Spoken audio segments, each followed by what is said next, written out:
Picture this: a 6-year-old boy, Moscow, 1979.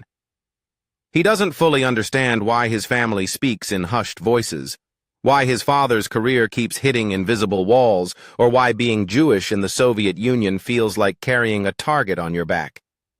He doesn't know yet that within months, his family will risk absolutely everything to escape. And he certainly doesn't know that one day, that same little boy will build the tool that gives every single human being on Earth access to the sum of human knowledge. This is the true story of Sergey Brin, and it begins not in a garage in Silicon Valley, but in the suffocating silence of a country that tried to erase him. Imagine growing up knowing that the country you were born in considers you a problem to be managed. Sergey Brin was born in Moscow on August 21, 1973, into a Jewish family living inside one of the most controlled societies in human history.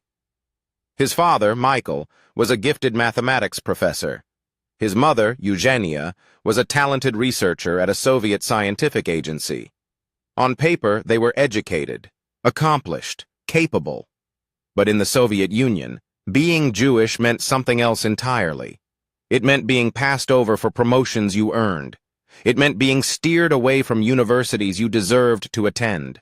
It meant watching colleagues with lesser qualifications advance while you stood still, not because of your ability, but because of your name, your heritage, your identity. The Brin family lived with that quiet, daily humiliation, the kind that doesn't leave bruises you can show anyone, but leaves marks that never fully heal. Young Sergey was too small to name what he was living inside. But children feel everything. And the weight of being treated as less than in your own homeland, that weight was real. Then came the moment that changed everything. In the late 1970s, Sergey's father was given a rare opportunity, permission to attend an international mathematics conference in Warsaw, Poland. It was his first real glimpse beyond the Iron Curtain, and what he saw shook him to his core. Not wealth, not luxury. Something far more dangerous to the Soviet system. Freedom. The freedom to speak, to question, to simply exist without the state deciding your worth. Michael Brin came home to Moscow a changed man. He looked at his wife, at his young son, and he made a decision that took extraordinary courage. They would apply to leave the Soviet Union. That might sound simple. It was anything but. Applying to emigrate was seen as an act of betrayal. You could lose your job the moment you filed the paperwork. You could be denied, and then left with nothing. The KGB watched. Neighbors whispered. The risk was total. But Michael and Eugenia Brin chose the uncertainty of freedom over the certainty of a cage. In 1979, they filed their application, and against the odds, they were approved. Sergey Brin was 6 years old when his family packed what little they could carry and walked away from the only world they had ever known. Now imagine this. You are 6 years old. You have just crossed an ocean. Everyone around you speaks a language that sounds like noise. The food is different. The streets are different. The rules are different. And somewhere deep inside you, you know, there is no going back. That was Sergey Brin's arrival in the United States of America. The family settled in Maryland, where his father eventually joined the faculty at the University of Maryland as a mathematics professor. On the surface, it was a success story already beginning. But the human reality was far messier than that. Sergey was thrown into American elementary school with almost no English. He had to build a new identity, fast. Immigrant children carry a particular kind of pressure that most people never understand. You are expected to assimilate completely, to become American as quickly as possible, while simultaneously holding on to a culture and a language and a history that your parents sacrificed everything to preserve. You live between two worlds, fully belonging to neither. His family had little money. His parents were rebuilding their professional lives from scratch in an unfamiliar system. Every single thing that native-born Americans took for granted, the language, the cultural references, the unspoken social rules, Sergey had to learn consciously, deliberately, one painful day at a time. But here is what that experience forged in him: an absolute, bone-deep understanding of what it means to be denied access to information, to be locked out, to be told, not explicitly but systemically, that knowledge is not for you. That understanding would one day become the founding philosophy of the most visited website in human history. Fast forward. The immigrant child who struggled to learn English became a mathematics prodigy. Sergey Brin earned his undergraduate degree in mathematics and computer science at the University of Maryland, his father's university. Then he won a graduate fellowship to Stanford University, one of the most elite institutions on Earth. And it was there, in 1995, that fate handed the world a collision it wasn't ready for. A first-year PhD student named Larry Page arrived at Stanford. Sergey was assigned to show him around campus. By most accounts, they argued about almost everything.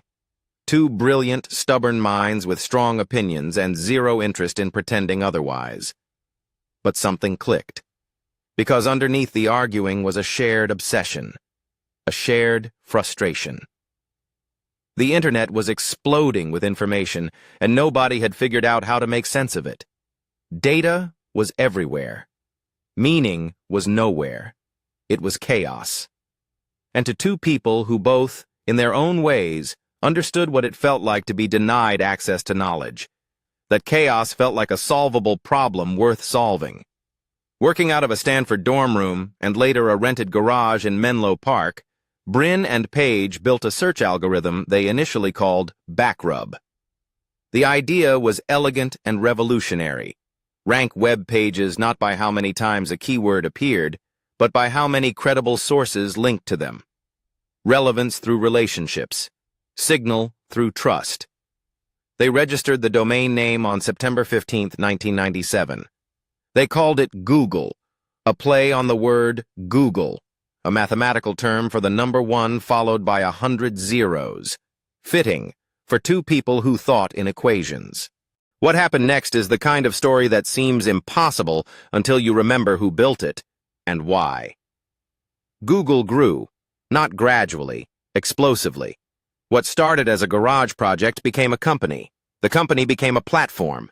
The platform became infrastructure, as essential to modern life as electricity or running water. Today, Google processes more than 8.5 billion searches every single day. Think about that number. 8.5 billion moments every day where a human being reaches out into the digital universe and asks, "Help me understand this. Show me this. Teach me this." And Google answers, instantly, in over 150 languages, to anyone with a connection and a question. The boy who grew up under Soviet censorship, in a system deliberately designed to control what people could know and think and say, built the most powerful tool for the free flow of information in human history. Sergey Brin served as president of Alphabet Inc., Google's parent company. He became one of the 10 wealthiest people on Earth, a first-generation immigrant, the son of a mathematics professor who once couldn't get a promotion because of his last name. And in 2004, when Google went public, Brin and Page made an unusual promise in their IPO letter. They wrote, and these words matter, "Don't be evil."